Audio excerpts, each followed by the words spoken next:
Alright, let's keep rolling on our walkthrough of Phandelver and Below, the Shattered Obelisk. Today we're going to go through Gibbet Crossing to finish up Chapter 6, the Shattered Obelisk. I'm Dad the Dungeon Master, I've been a DM for over a decade, I'm a published author, and I have actually run this campaign for multiple groups. So I've made every mistake, and I'm going to help you guys avoid those. So let's get into it.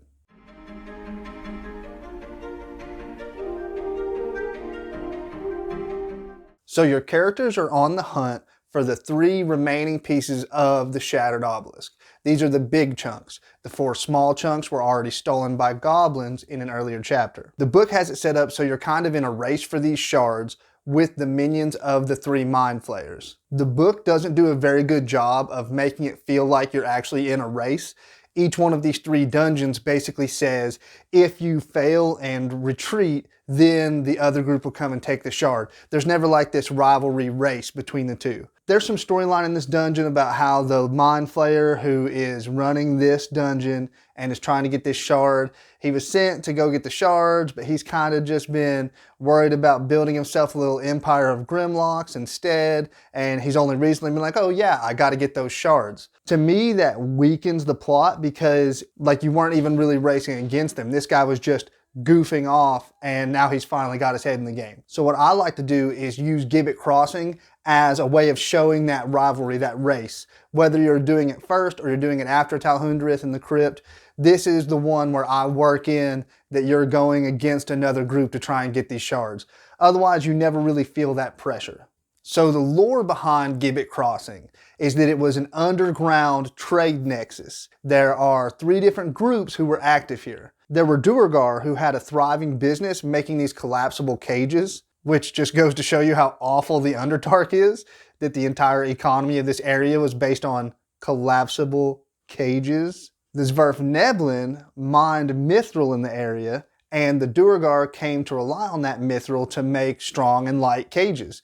They're collapsible. They're supposed to, these are traveling cages. So the Drow part in this setup is that they came in and started providing security detail for the Duergar, but they also negotiated the prices of the materials between the Svirfneblin and the Duergar. And there was really, they probably could have done it without the Drow, but you know how Drow are. They like to get their part of everybody else's business. So they wedged themselves in there. And this dungeon is a neat little chimera of those 3 cultures smashed together, which I think is really neat. But the alliances between these 3 groups was very weak. So when the Mind Flayers attacked, instead of them banding together and fighting them off, they all fought separately and they all died separately. Gibbet Crossing has certain features. The natural tunnels are still lit by continual flame spells, but the chambers are all dark. The doors are 2-inch thick stone, and any doors that lead to the main tunnel have brackets where you could put a bar, like a bracing bar.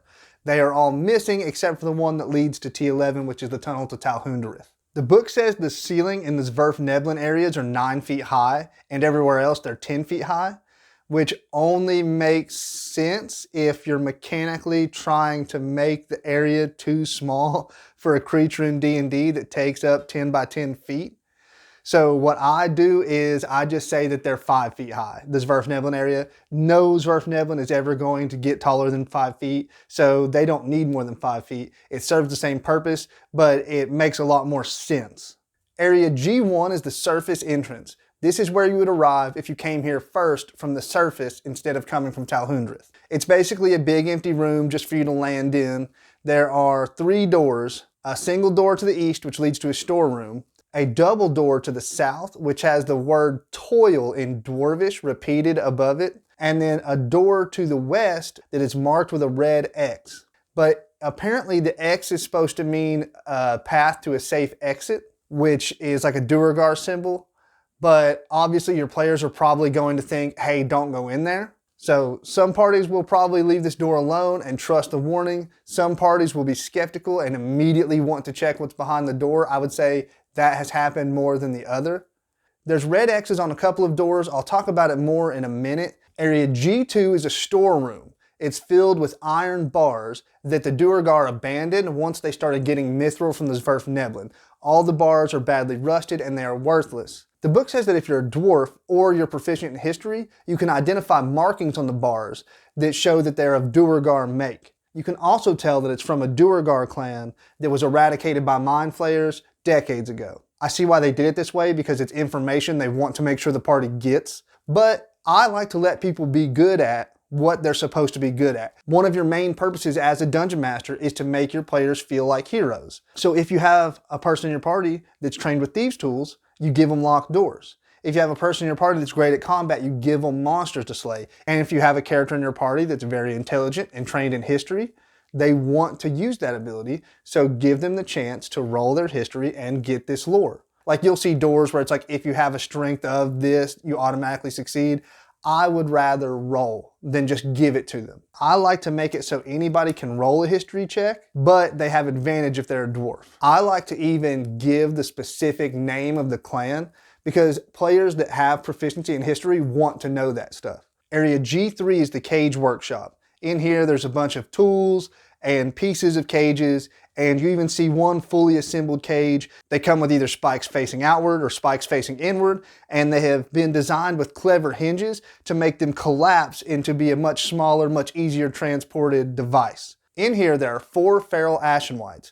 They're still going about their work, pantomiming the actions they took in life to build these cages. In the book, the 4 Ashen Whites attack you immediately. As I said, I adjusted things in this dungeon to make it more like you're racing against the other group that's trying to get the shards. So I added some other creatures in, so I also decreased some of the combats they had in here.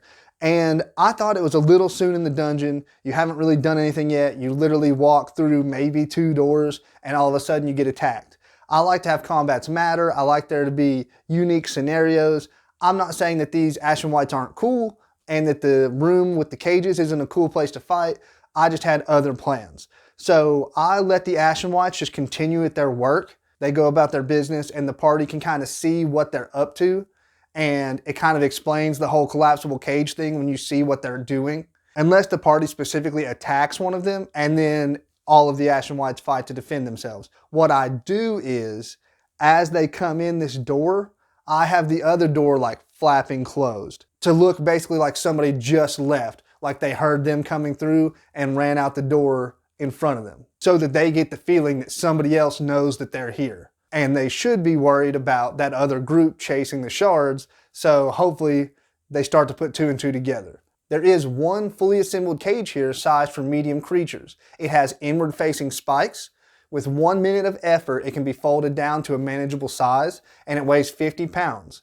It's worth 200 gold and it doesn't have a lock. The customers apparently paid extra for locks made elsewhere. The book says it's made mostly of iron, but some reinforcing bars and hinges are made of Mithral. What I do to make this cage more fun and more usable, I know a spiked cage more fun, but what I do is I make the whole thing as Mithral. It only weighs 10 pounds and it takes a minute to collapse, but it will spring. It's like spring loaded. If you activate it with an action, it springs a trap. If you spring it on someone, they have to roll a save to avoid being caught in it. Though with the inward facing spikes, there's definitely a moral component to whether or not they should or should not use it. Area G4 is the living quarters. So the outside of this room, G4, in area G1 had a red X on it. And it's supposed to be scary to the players, but it actually means a path to a safe exit. So if you are marking the path to a safe exit, you would put the X on the side of the door you're heading out of to get towards the exit. So you can see the X as you follow it. And then there's a door to area G5 in this room that has a red X that's supposed to lead to safe exit. But it leads to that long hallway that goes deeper into the dungeon. So I don't know if the X's were supposed to lead people out this way to the tunnel to the surface, which if was the case, the X's would be on the other side of the door, or if this path somehow led to safety. It doesn't make sense. I think the red X's are supposed to be on the other sides of the doors so that people fleeing from deeper in the dungeon could get through here, out the tunnel to the surface. So there's not really a best way to handle the red X's. You can just leave them out. I've done that. You can switch them to the other side of the door. I think it's something they had an idea for and that idea ended up getting scrapped or never fully came to fruition, and they just left it in there as a fun little side quirk to make people think, oh, something, something. I think it's a half-finished idea, so include it if you want, don't include it if you want. There's not really much in here. Some beds with the bedding all deteriorated from age. There are some spots on the floor that look like there have been bonfires, and some wooden chairs seem to have been broken up as wood for the fires. And there are these 2 long stone tables in the south section that are just empty with like 1 splintered chair sitting there. There is some treasure in here. There is a shredded backpack that contains cartographer's tools, 6 pints of oil, an illustrated book about ropers, an emerald worth 250 gold pieces, and a lantern of revealing, which is a pretty nice magical item. So this long hallway down the west side doesn't have a number. In most of these dungeons, they've labeled like hallways that connected areas that had doors. So the nameless hallway is basically just a connection between the living quarters 4, has the red X on the back of the door, the side of the door that faces G4, and it runs south all the way to G5. And there's a small door wedged in the wall that leads to area G9. Area G5 is the showroom. This room is empty, but there are carvings on the walls depicting a Duergar collapsing one of the cages. I guess this was like their PowerPoint for their presentation on how to work the cages. Hey, they're Duergar, just chisel it into the wall, that's cool. It says that if you make a lot of noise in here, that the Chain Devil in area G6 will come in here to investigate. I don't like to do that. I think that that Chain Devil is a really sweet, really fun piece of role-playing, and I think it's best used if the party walks in on the Chain Devil than if the Chain Devil comes out here and just walks out and sees the party standing around. I think that the feeling, because storytelling is all about evoking feelings, whether it's in a reader or a player in a game. As a DM, you're a storyteller, you're a writer, whether you like it or not. I mean, if you're going to DM, you're a writer. So the theme, the feeling, the emotions that you evoke when you run the Chain Devil in the room where it's at, I think is just a better vibe than having it just like wander out like, hey, who's out here? It just doesn't carry the same emotional weight. So area G6 is the prison. And in here are 2 cages, but they're sized for large creatures. They are stuffed with old withering bones. And hanging out in here is a red-skinned female creature draped with loose chains. It is a chained devil. She was a presenter. She would show the efficacy of the cages, usually against Duergar or Svirfneblin who weren't working fast enough. They were chosen to be examples, and this chained devil jailer would show the customers how effective the cages were by presenting their prisoners. When the Mind Flayers came, they blasted her mind and kind of confused her. She vaguely remembers that her name is Vithar, and she figured out that she is bound to this room. She can't leave it for more than a minute before the magic pulls her back in. It says that she may interact with the party, but it's just long enough to figure out their weaknesses and their number, and then she'll try to attack them, and she'll try to force one of them into a cage because that's just how her mind is wired. She should talk to the party. I've said in many previous videos, you want your bad guys, you want them to talk. If they can talk, you want them to talk. You should make combat almost always instigated by the players, because otherwise they're never going to learn why the bad guys are here or what they're doing. So what I like to do is have her behave almost like she's running on autopilot, the way the Ashen Whites were pantomiming their work. Have her immediately go into like a presentation. She starts talking about all the bells and whistles of the cages, how well they function, how impenetrable they are, how useful they are, and it's like she's giving your party a sales pitch. And then I like to hint at her mental instability and have her have moments where she like kind of twitches and is like, what were your names again? And then goes back into her, almost like she's fighting the programming, and she's like glitching in between.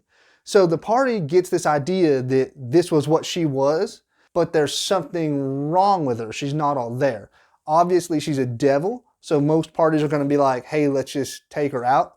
I have had parties that talked to her, figured out she was kind of messed up in the brain and that she was stuck here, so she couldn't really cause any harm, and they just left her. They rolled pretty well on their charisma checks, and they talked their way out of it, and they left. What usually happens is she begins insisting that one of the party members get in one of the cages. Obviously, they're going to resist, and eventually she gets angrier and angrier and yelling at the party, and they will either leave because they're like, well, you know, forget it. We got no problem with you. You're just kind of being a jerk. We're going to get out of here. Or they decide that they have to use force to stop her from forcing one of the party members into the cage, and they end up fighting her. It adds a little bit of levity. She's not a super dangerous foe, but it can become a combat. It's just something different, and that's always a good thing in D&D, finding things you haven't done before. The treasure listed in this room is the 2 cages.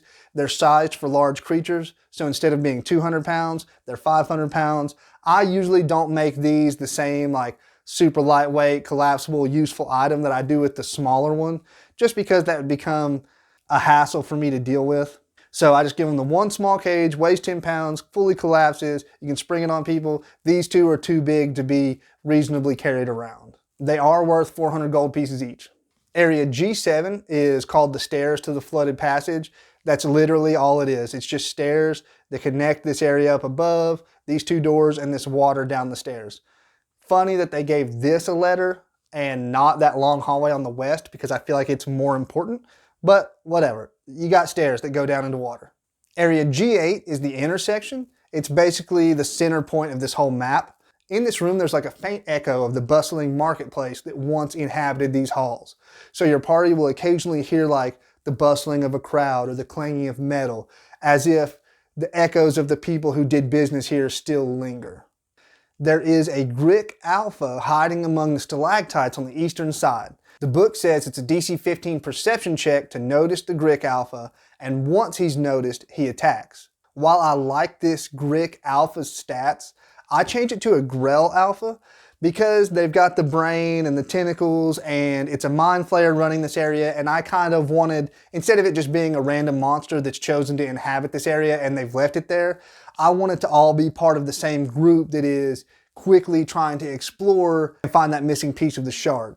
So the Grell, I souped up his stats and made him like a Grell alpha, and the book says once the Grick is injured, it lets out a sound that calls 6 other Gricks from that mine, area G9, into this room to fight. Combat with that many enemies can get really bogged down. It's not really an important combat for the dungeon as a whole, for the narrative. So I just have Intellect Devourers come out instead of Gricks. I do an equal number of Intellect Devourers to the players minus the Grell. So between the Grell and the Intellect Devourers, it's the same number as the party. Intellect Devourers can be nasty. If you did 6 of them, it could turn bad quick. It balances pretty well that way. This isn't supposed to be the biggest combat in the dungeon, and if you run the Alpha Grick with the 6 other Gricks, there's 7 enemies, that one combat is going to take an hour or more. It's going to be a large part of your session, and it's not narratively important enough to take up that much time. And what I do is when your party notices the Grell, I don't have it immediately attack. I have it looking like it's lurking, waiting to ambush somebody. So if my party avoids it, like stays where the tracks are and avoids that section, I don't have it attack them. They can just be aware of it and avoid it. Area G9 is the Depleted mine. The Duergar were in here, they were mining a bunch of different areas, trying to find iron ore. Then they realized the Deep Gnome's Mithral was better for their purposes, so they abandoned the mines. The book has 6 Gricks that are nested in here. As I said a minute ago, I changed it to 3 Intellect Devourers. If you came in here before you fought the Grell and they didn't get lured out, they will be in here. The middle of these mines narrows down to that little door I mentioned before that leads back into that hallway that goes to G4 and G5. Area G10 is the Collapsed Tunnel. This section leads into the Svirfneblin part of this dungeon. There are 2 ropers in here that are disguised as stalactites hanging on the ceiling waiting to drop down and attack anybody. They each happen to have swallowed 4 amethysts, but that will come up later. The party has no reason to know that. Even if they slay them, they shouldn't really be digging around inside their bodies unless they know that those emeralds are there, which they will find out later. The tunnel that's collapsed leads to where the Svirfneblin were getting their Mithral from other Svirfneblin communities. After it collapsed, it was too difficult to excavate even by a trained Svirfneblin, so they began relying on trade from Talhundereth to supply their Mithral, even though that deeply cut into their profits. Area G11 is the tunnel to Talhundereth that they used. So the book's wording is a little bit confusing about the door to Area G11. So it says that the door to Area G11 is difficult to get through from G10. It says if you're on the other side of the door, you can use a DC 15 Thieves Tools check to remove the bar or DC 21 Strength check to break through. I think it's confusing when it says it's hard to get through from G10 if you're on the other side of the door, because that makes it sound like if you're on the G11 side of the door. But if you were on the G11 side of the door, you could just remove the bar. You could just pick it up and move it. So ignore that it says if you're on the other side of the door. If you're on the G10 side of that door, there's a bar on the other side. With a DC 15 sleight of hand Thieves Tools check, you can like slide something between the door and lift the bar out of the way. Or break through the bar with a DC 21 Strength check. If you're coming from Talhundereth and you're coming in from Area G11, you can just pick that bar up and move it to the side. Kuhn Braxel does rightly believe that this tunnel leads to Talhundereth. So if you look at the G10 side of the door, you can see markings where Grimlocks have been trying to break their way through. Area G12 is the receiving room. The double doors that come in here look like they've been blasted off the hinges. And if one of the ropers is defeated in Area G10, the other roper will flee in here, because if you're in this room, everything, every object, every creature in the room looks like it's under the blur spell. So every attack on a creature in this room has disadvantage, unless they have blind sight or some other way of attacking where they don't rely on sight.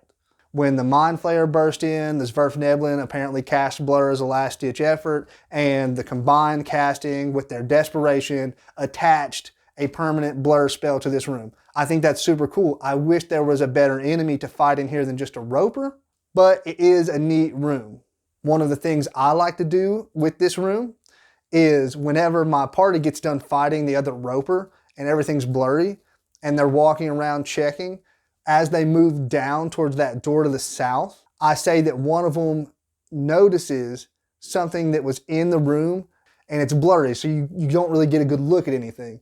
You just assume all the stuff in the room that's standing still is inanimate objects. Well, as they're like walking towards the south, something near the north wall of that room moves and like takes off out the door. It's a Grimlock who is just standing still, hoping that the blur would hide him.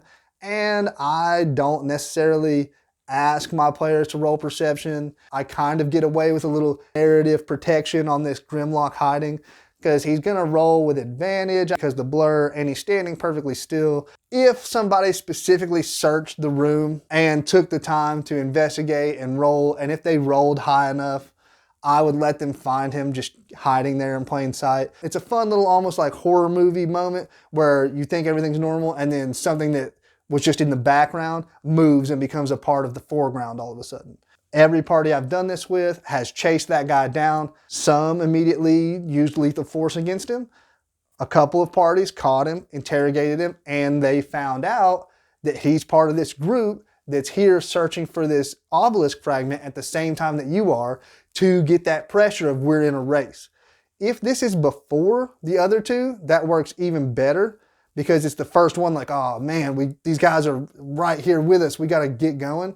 If they've already done the other two, the party can at least have like the comfort of knowing they have two of the shards, and finally they've come head to head with the group they're going against, but at least they'll finally get that feeling like, oh, there is some pressure, there are people working towards this. On that note, one thing I think is really important for any D&D campaign is that you try really hard to make your characters feel like the world moves with or without them. So Red Dead Redemption 2 does this awesome thing where you go to a town and they just have the foundation of a house. You come back days later, they've got the frame. You come back days later, they've got the house mostly built. So the world progresses with or without you. It feels like the world is alive and you're just one character moving around in it. That is how you want your players to feel. So part of the reason for having this rival group chasing and going against them is a lot of players, especially those of us that have played video games our whole life, are used to basically, and D&D does this, your NPCs, your bad guys, they're just on pause waiting in a room for you to show up. And when you walk in the room, oh, they're about to finish the ritual. It doesn't matter if you got there 3 weeks later, they're still about to finish the ritual. You don't want it to feel like that. You want it to feel like if your party wasn't doing what they were doing, that the bad guys' plans would progress because no one is stopping them. So that's the feeling we're going for. And that's something you should always be striving for in your games. So to that end, I have this rival group trying to get this shard, and of the 3 shards, this is the only one that I think really, if you run it this way, has a chance of the bad guys getting. Because when it comes to the final battle, I'll get there, they're going to be trying to take the shard and run. Their job isn't to defeat you guys. Their job isn't to defeat your party. The bad guy's goal is to get that shard. So we want to make sure it feels that way. Area G13 is the private Svirfneblin rooms. Each one of these rooms has a couple of beds. The Svirfneblin shared them whenever they were stationed here. And anyone who walks in here gets like a faint feeling of dread, like they were just woken up from sleep by some sort of alarm. Basically the residual feelings of the Svirfneblin who were here when the Mind Flayers attacked. It says each of the rooms is empty except for these little beds and empty footlockers. This area is a good example of D&D giving you empty space to use for what you want. This is a really good area to put health potions in those footlockers if you think your party needs some, or throw a couple of mundane magic items in there. One thing I like to do with this area is have a letter in deep speech of one of these specific Svirfneblin who's just corresponding with his family back in their home village, and he's just telling them about his normal day, and it just like ends abruptly as the Mind Flayer attack happened. Just to give you like a little bit of sentimental connection to the denizens who once thrived here. You want to feel that loss. You want to feel that oldness, that sadness that kind of pervades this forgotten, once thriving community. Area G14 is the toppled tower.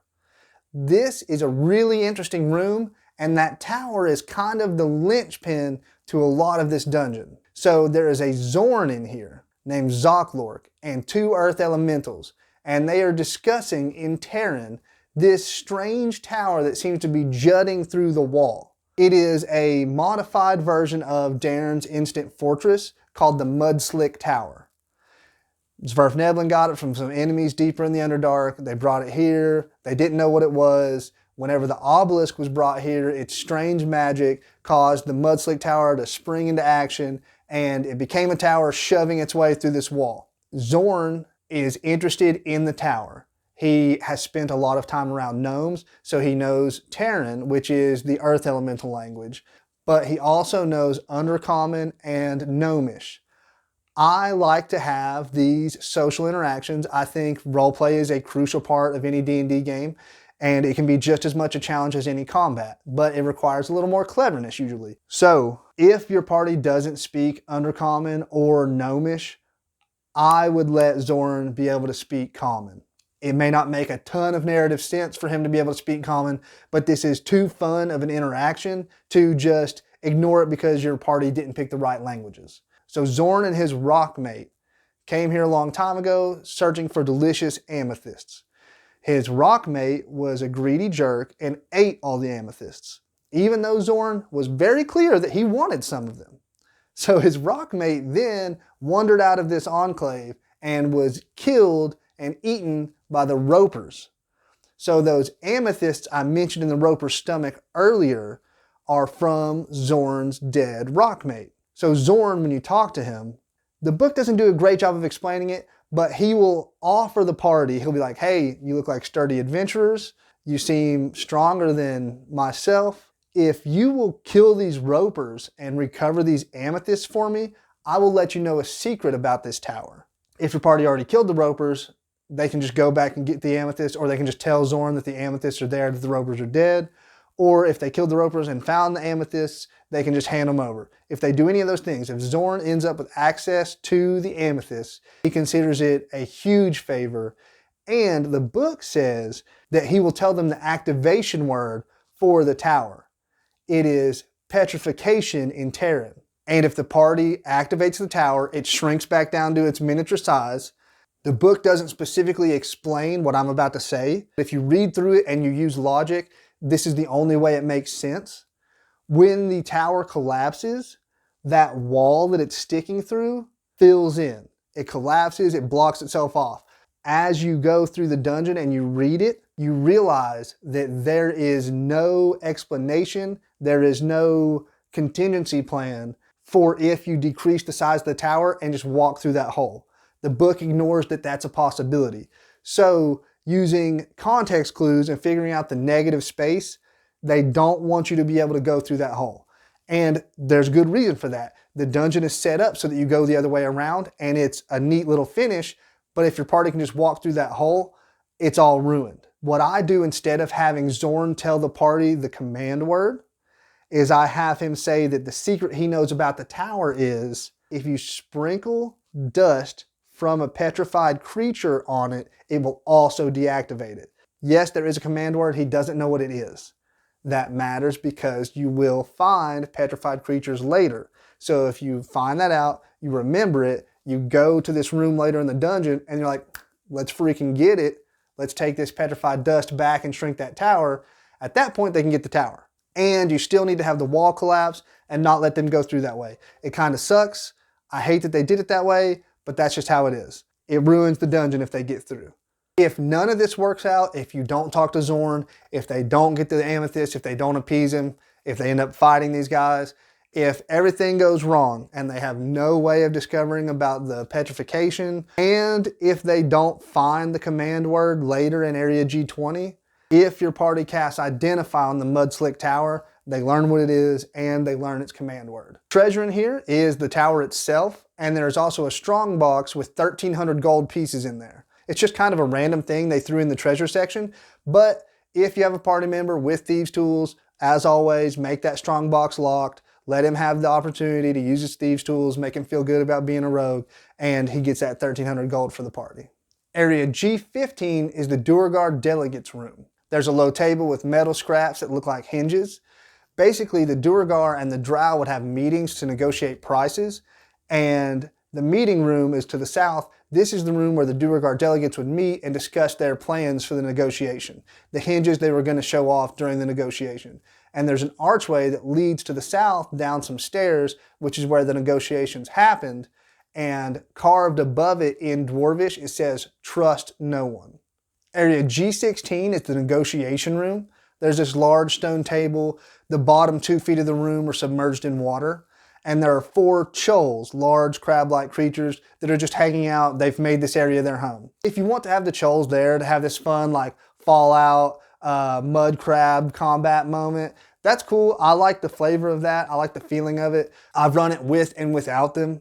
They don't really add anything except using more of the party's resources to build up towards the final combat, them not being as prepared. But the way I run the final combat in this, it's not really that necessary to drain your party's resources. So if you like the vibe, run the mud crabs, the chols. If you don't like it, leave them out. No big deal. Otherwise, this room's pretty boring. There is a secret door in the south wall, DC 15 perception check to notice, panel slides to the side, and there are stairs that lead up to Area G20. Drow apparently used to spy on negotiations from behind this secret door. Who would have thought? Drow spying. Area G17 is the Drow delegation room. It's just the Drow version of G15. This is where the Drow delegates met before they had their meetings with the Duergar. Carved above the archway in this room is a flowing script that says in Elvish, "Distrust all strangers." Area G18 is the Drow passage. It just leads to the tunnel that leads back to where Drow live and other places in the Underdark. And 2 different Drow trading houses have set up outposts to the north and south of this passageway. The door to Area G19 bears the symbol of a coin with spider legs and the name Asfadiel written in Elvish. It says a character that is proficient in the history skill or is a Drow remembers that this is a house that was eliminated by Mind Flayers generations ago. Again, let them roll history. If they're Drow, give them advantage. Let those smart players feel smart. This room has several metal chairs with strong Drow silk as upholstery. There's a metal cabinet against one wall. When the Mind Flayers attacked, the Drow pushed the cabinet in front of a door, hoping that they wouldn't find the shrine behind it. Apparently it worked because the Mind Flayers have never gotten into the shrine. The book does not give a perception check DC for finding out that that cabinet's in front of a door. I usually use a DC 20 because if the Mind Flayers couldn't find it, it must have worked pretty well. It must be a pretty seamless cover. There are these other little rooms that are attached that the book doesn't really go into. Again, this is that empty space, that gray area. You can add clues from other parts of your campaign, things from your characters' backstories. You can find clues about the Yochlol in Area G20 or clues about Kunbraxel. There's a lot of fun little things you can add to these rooms. It's just empty space that D&D left for you to play with. If the characters find the secret door behind the cabinet or the secret door from the negotiation room, they can get into Area G20. Area G20 is a shrine to Asfadiel. There are a bunch of coins with spider legs crawling through a mesh of webbing on the ceiling. There's a desk, there is an altar, and most importantly, there is a one-eyed creature called a Yochlol in here that looks like a half-melted candle made of goo. Yochlols are the handmaidens of Lolth, the Spider Queen, the evil Drow goddess. They're basically like Valkyries, but they're too an evil goddess, so they're gross. One of the things Yochlols can do is transform into a beautiful female Drow form. They kind of talk in a haunting way. They're always portrayed in books as being really powerful, though their stat block doesn't really reflect that. The Yochlol apparently was here back in the day when the battle happened. When things went sideways, it didn't get involved quick enough, the battle was over, and it's basically just taking a holiday and not going back to the machinations of Lolth and all the Drow. It likes its isolation, it wants to be left alone. So I have it appear as the Drow form and basically talk in a weird cryptic way. When the party wants to help or wants to talk with her, she makes vague references to ancient things. I do like this thing where it's kind of like Brendan Fraser in that movie where he's locked in the basement for 30 years. She isn't aware of things going on the outside, and that becomes apparent. And it becomes apparent that there is something going on with her that's not normal. If the party presses it, it can turn into combat, though one Yochlol is not a lot of trouble. All but one time, whenever the parties ended up in combat with the Yochlol, I've just had it fled and just like had it saying things from the shadows through the rest of the dungeon just to kind of mess with the party. I don't think a Yochlol with the wisdom that it has is going to fight to the death in a 1v however many your party is, especially when it just wants to be left alone.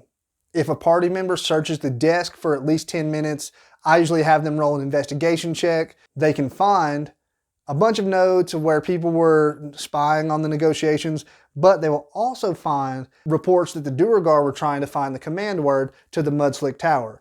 It also says the Drow already figured out the command word and were also negotiating with the Svirfneblin, and they were trying to get paid twice for the same knowledge. And it lists in this paperwork that the command word is petrification in Terran. So if your party doesn't have that information yet, they will find it here.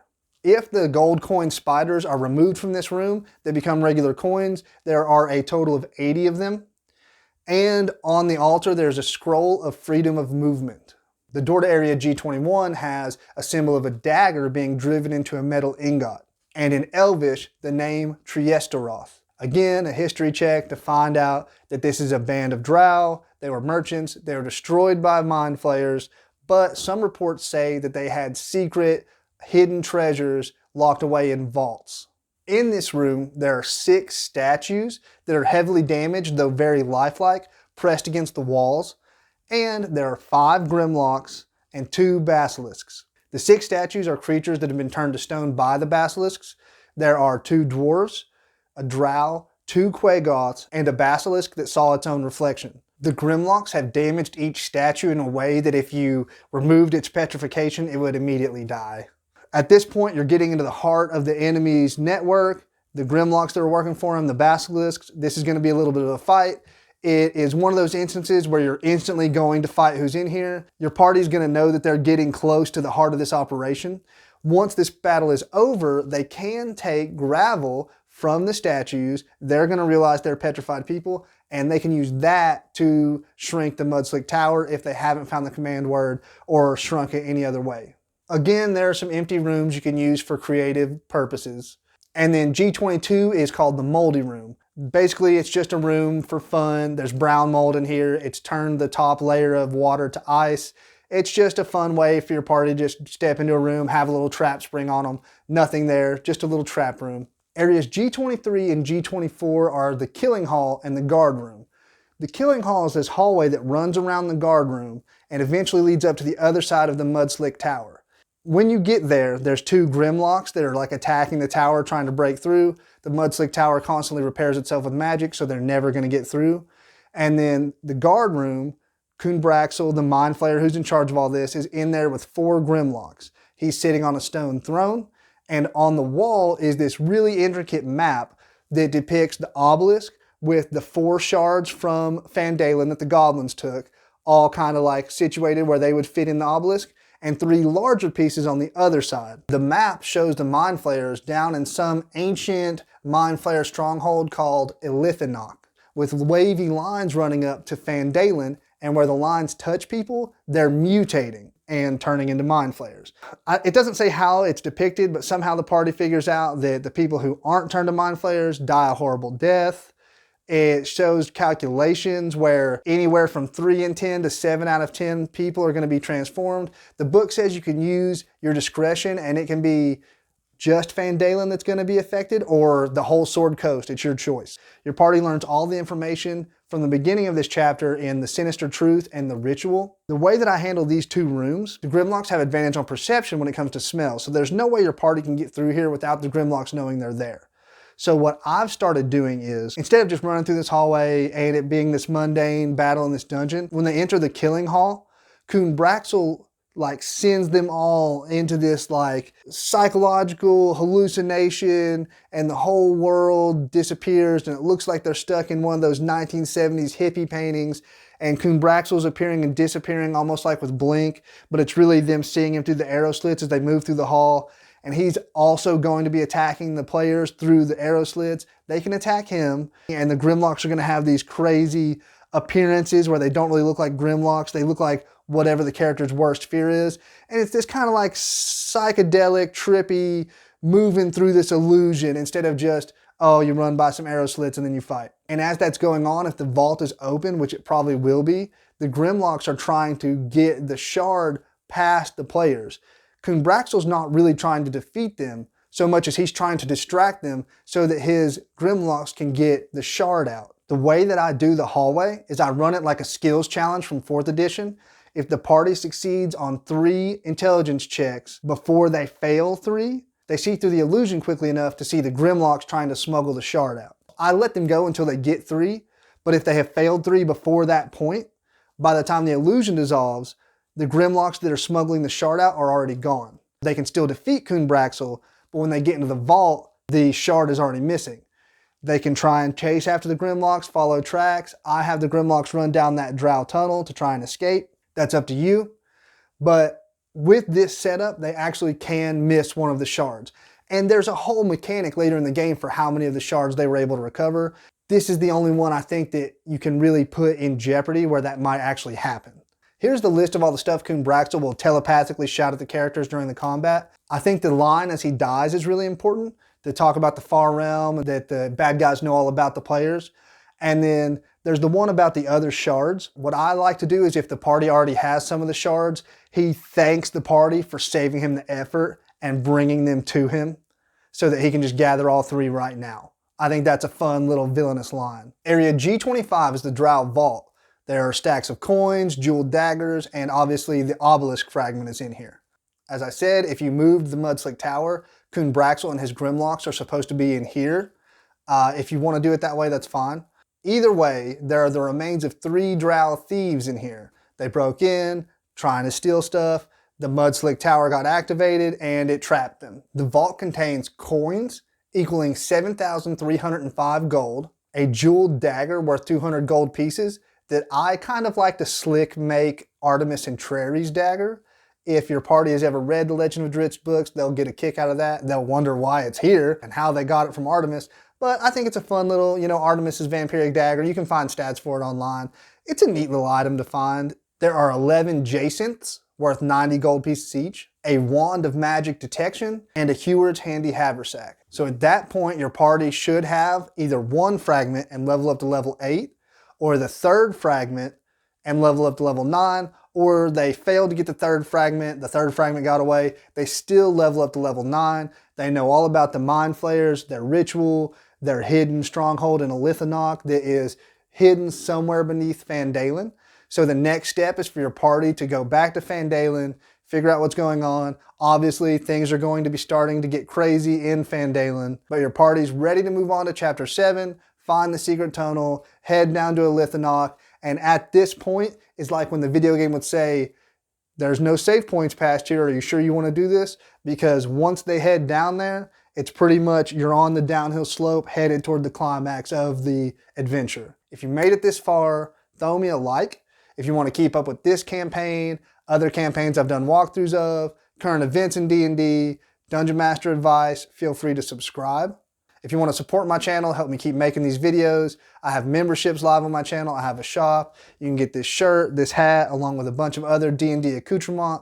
If you go to my shop, you'll notice that all the shirts from medium all the way to 5X are all the same price. Because contrary to a lot of advice online that advises against this, I don't think it's fair to tax people for their physique. I think you're buying what's on the shirt, not what the shirt's made out of anyway. So go check that stuff out. Also, if you go to mysterydicegoblin.com/dadthedungeonmaster and use promo code dadthedungeonmaster, you can get 15% off your entire order of blind bags of dice, dice trays, scoops of random dice, all kinds of fun D&D stuff. Go check them out. Here are some other videos I've done that you guys might like.